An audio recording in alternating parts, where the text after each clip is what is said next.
ülkemizde ve bölgemizde eşine rastlanılmamış bir vahşet ile fakir ve muhtaç ailelere kurban eti dağıtmak için evlerinden ayrılan bu gençler insanlıktan nasibini almamış çeteler tarafından vahşice katledildi.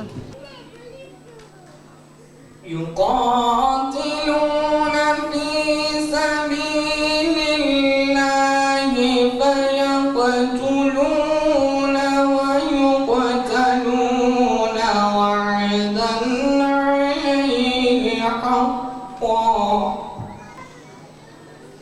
وعدا عليه حقا في التوراة والإنجيل والقرآن.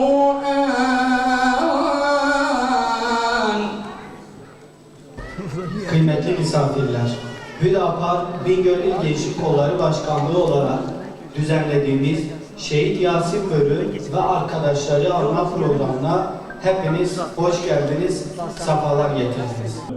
Bugün iyiliğe adanmış gençlerin direniş hikayesinin yıl dönümü. Tarih 6-8 Ekim'i gösterdiğinde yine devrede ulusal solun bölgedeki katliamcı ideolojik yapısı vardı. Bu kez hedef bölge halkıydı. İyiliğin ve doğruluğun direnişçileri unutulmaz bir vahşet ile karşılaştılar. Yasin yandı, yürek yandı, can yandı. Yasin yandı, yürek yandı, can yandı.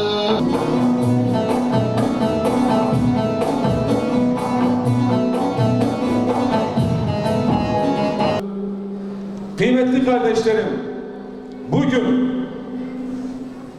Diyarbakır'da Şehit Yasin Börü'nün, Hasan Gökgüz'ün, Hüseyin Dakak'ın, Turan Yavaş'ın ve Cumali Güneş'in, Riyad Güneş'in katledildiği gündür. Ve bugün Bingöl'de Cengiz Tiryaki'nin, Fethi Yalçın'ın katlediliş yıl dönümüdür. Bugün Van'da Muhammed Latif Şener'in katlediliş yıl dönümüdür. Ve bugün Adana'da Ahmet Albay'ın katlediliş yıl dönümüdür. Bugün Mardin'de Abdullah Muhammed Latif, Ferhat İbrahim Latif'in Mardin'de katlediliş yıl dönümüdür. Bugün sırf eşi tesettürlü olduğu için Muhammed Enes'in katlediliş yıl dönümüdür. Ve bugün onlarca kardeşimizin katlediliş yıl dönümüdür. Bu vesileyle şehitlerimizi rahmet ve minnetle anıyoruz. Aslında bu şehadetin temelinde de Mescid-i Aksa vardı. Nitekim bu katliam olmadan önce Diyarbakır'da Şeyh Said Meydanı'nda Müslümanlar Mescid-i Aksa'daki kardeşlerin yanında olduğunu göstermek adına orada teravih namazlarını kılıyorlardı ve onlara dua ediyorlardı. Bir Ramazan ayında bundan 9 yıl önce 2014'te ve derken bu Müslümanlar, bu kardeşlerimiz bu anma programlarının devam ettiği bir süreçte ABD'nin Adana konsolosu John Espinoza adındaki şeytanın askeri gelip orada o Şeyh Said Meydanı'nda bir çadır kurdular. Kimle beraber? Onların paramilitarist aparatı olan HDP, PKK ve onların uzantılarıyla birlikte. Orada bir iftar açıyorlar. Neyin iftarını açıyorlar onlar? Ve onlar bunu sırf o Müslümanların o Mescid-i Aksa'ya olan bağlılıklarını provoke etmek ve onu küçümsemek için böyle bir yola giriştiler. Tabii ki Müslümanlar buna sessiz kalamazdı kardeşlerim. Ve orada İslami sivil toplum kuruluşları bunlara tepki vermek için aynı Şeyh Said Meydanı'nda toplandılar. Basın açıklaması düzenleyeceklerdi. Ve o basın açıklamasında daha iftara 1,5 saat vardı. Ve orada toplanan halkın karşısına gözlerinin içine baka baka yemek yemeye başladılar. Onlar neyin orucunu tutarlar? Ve sigara içiyorlardı. Bu kardeşlere sataşmaya başladılar. Tabii ki müminin yüreğine zulme sessiz kalamazdı. Onların çadırını başına yıkıp onları oradan def ettiler kardeşler. Ve bu onların imajını yıktı.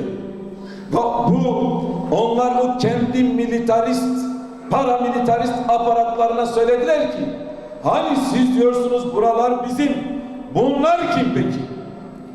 Ve sırf bunun imajını kurtarmak için aslında 6-8 Ekim olayları gerçekleşti. 6-8 Ekim olayları öyle birden gerçekleşmedi. Bunun bir öncesi var. 2013'te Gezi olayları oldu. Bu Türk solunun bu ülkeye, bu memlekete yaptığı bir darbeydi. 2014'te Kürt solunun bu memlekete 6-8 Ekim'de bu memlekete, bu ülkeye yaptığı bir darbeydi. 2016'da 15 Temmuz'da Amerika manşeli yapılan, bu ülkeye yapılan bir darbeydi. Aslında bu üçü de birer darbeydi. Bunları bu şekil okumak gerekiyor. Kimse bizim aklımızla alay etmesin. Yok birkaç kişinin provokasyonuymuş, birkaç kişi kendini bilmez dur yapmış. Hadi oradan diyoruz. Söylediğiniz sözler hepsi tek tek burada kayıtlı. Hatta Cemil Bayır diyor ki biz silahlı güçlerimizin militanlarımızı Türkiye'ye gönderdik diyor. Ve aynı şekilde şunu söylüyor. 6-8 Ekim olayları bir serhıldan hareketidir. Hiç kimse 6-8 Ekim olaylarını eleştiremez, onlara gölge düşüremez. O bir serhıldandır. Bunlar ne manaya gelir kardeşlerim? Yok işte birkaç provokasyoncuymuş. Kaç kişi sokağa çıktı biliyor musunuz? Bu eyleme kaç kişi karışmış? 121.000 kişi bu eyleme karıştı. İşte bu birkaç kişinin yaptığı provokasyon değil, yutturamazlar. PKK ve uzantıları var ya, 6-8 Ekim olayları onların röntgenidir, röntgeni. Elhamdülillah. Bizim elimizdeki kurban eti şahittir. Bizim şehadetimize alnımızdaki nurlar şahittir. Yüzümüzdeki nurlar şahittir. Adana'da yaptığımız secdeler şahittir. Ve bizim kardeşlerimizin şehadetine yer ve gök şahittir. Elimizdeki kurban eti iyilik şahittir. Bizim elimizde molotof yoktu. Onlara ne şahit? Onların zulümlerine yer ve gök şahittir.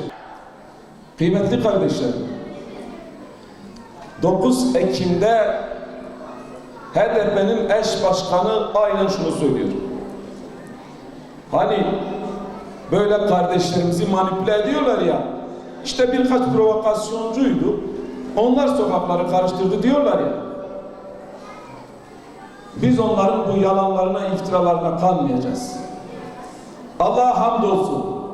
Artık Müslümanlar uyandı. Ve bugüne kadar sesimiz duyulmuyordu. Artık sesimiz Ankara'nın göbeğinde Büyük Millet Meclisi'nde de çıkacak. Kardeşlerim şunu söylüyor 9 Ekim'de. Diyor ki hiçbir yerde, özellikle kullandığı kavramlar çok böyle keskin. Hiçbir yerde şiddete başvurulmadı. Ve onun kullandığı kelimenin aynısını kullanıyor. Ve binlerce kez halkımıza teşekkür ediyoruz ki çok duyarlı davrandılar.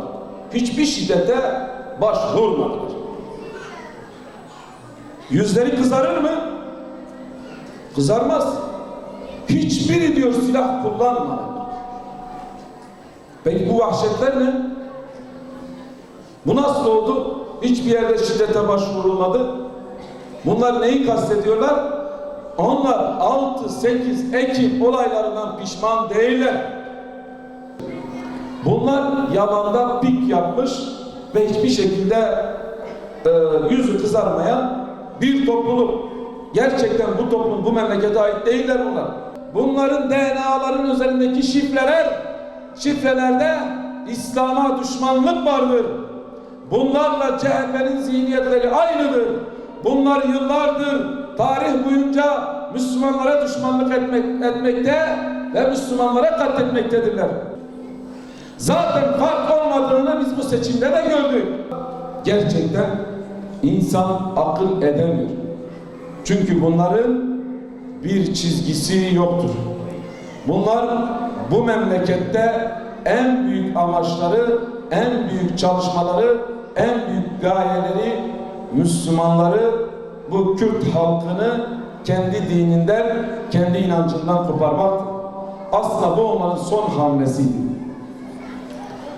Bu kardeşlerimiz katledilmeseydi, daha doğrusu bu kardeşlerimiz onlara karşı dik durmasaylardı, izzetli durmasalardı, bunların yaptıklarını, sonrasını düşünemiyoruz bile.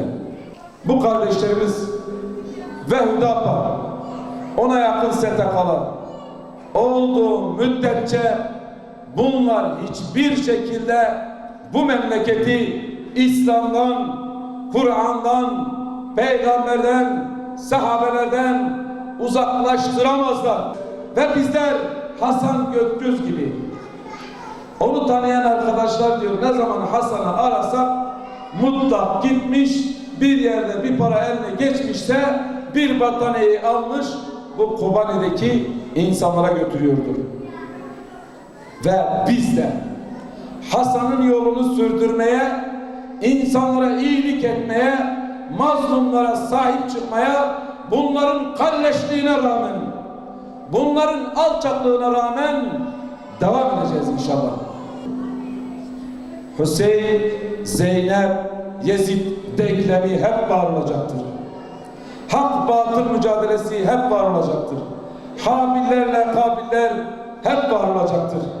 Ve önemli olan Hüseyin'in tarafı olmaktır. Elhamdülillah bu davanın Hüseyinleri çok. Hiç kimse inkar edemez. Geçmiş yıllarından bugüne kadar bu dava çok Hüseyinlerdi. Bize Zeynep lazım. Zeynep demek aslında bir misyon demektir. Zeynep demek bu meseleleri anlatmak demektir. Bu meseleleri aktarmak demektir. Eğer Hazreti Zeynep anlatmasaydı biz bugün Hazreti Hüseyin'i tanıyamazdık. Ey Filistin'de kıyamet kahramanları, Allah'ımda ölüme giden canları. Dede, camide Hasan abinin bana verdiği dersi tekrar ettim. Artık yemek yiyebilir miyiz? Hasan abi biz camideyken bana Kurban Bayramı'nda sizin eve et getireceğim demişti. Getirmedi mi? Oğul, Hasan abim söz verdiyse muhakkak getirecektir. Biraz daha sabredelim. Hasan abim gelene kadar şu radyoyu aç da biraz haberleri dinleyelim. Bir son dakika gelişmesiyle bültenimize başlayalım. Edindiğimiz bilgilere göre Kobani olayları bahane edilerek başta Diyarbakır olmak üzere birçok ilde sokak eylemleri başlatıldı. Şimdi gelişmeleri aktarması için saha muhabirimiz Yusuf Çelik'e bağlanıyoruz. Evet Yusuf, söz sende. Evet Yunus, şu anda Diyarbakır'ın Bağlar ilçesindeyiz. Burada olaylar gitgide büyüyor ve 4'ü kurban eti dağıtırken toplamda şu ana kadar 8 masum vatandaşımız katledildi. Yapılan vahşice saldırılarda hayatını kaybeden vatandaşlarımızın isimleri şöyle: Yasin Börü, Turan Yavaş, Riyad Güneş, Hüseyin Nakap, Hasan Gökgöz, Cumali Güneş, Cengiz Tinyaki ve Fethi Yalçın.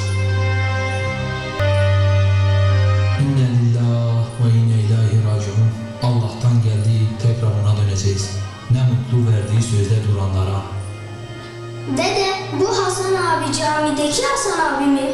Galiba o yavrum. Dede, sen de Hasan abi gibi sakallısın. Seni de öldürmezler değil mi? Sen de gidersen ben bir başıma ne yaparım? Korkma Halim, korkma. Deden seni yalnız bırakmayacak. Onların bir planı varsa Allah'ın da bir planı vardır. Zalimin zulmü, mazlumun gayret ve duasını aşamaz. Alçakların kuşattığı Müslümanlara dua et yavrum. Dede, benim cami hocalarımı neden öldürdüler? Onlar çok iyi insanlardı. Yavrum, hak ve batılın mücadelesi Habil ve Kabil'den bu yana gelmektedir. Hatta bunun en vahim örneği Peygamberimizin torunu Hazreti Hüseyin'dir. Hayırdır bu saatte? Dede, Hasan abigil olmasın? Bak hele Halim kimdir?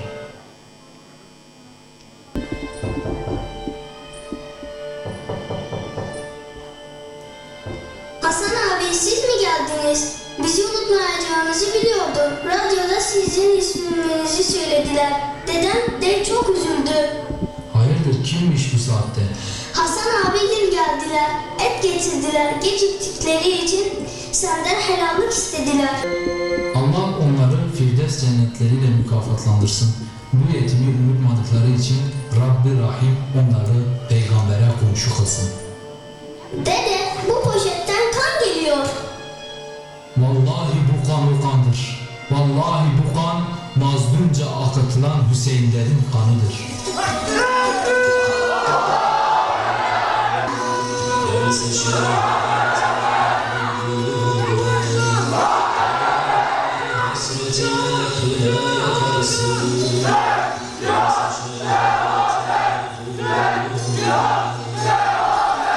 Allah'ım, tüm kalbimizle canı gönülden senden istiyoruz.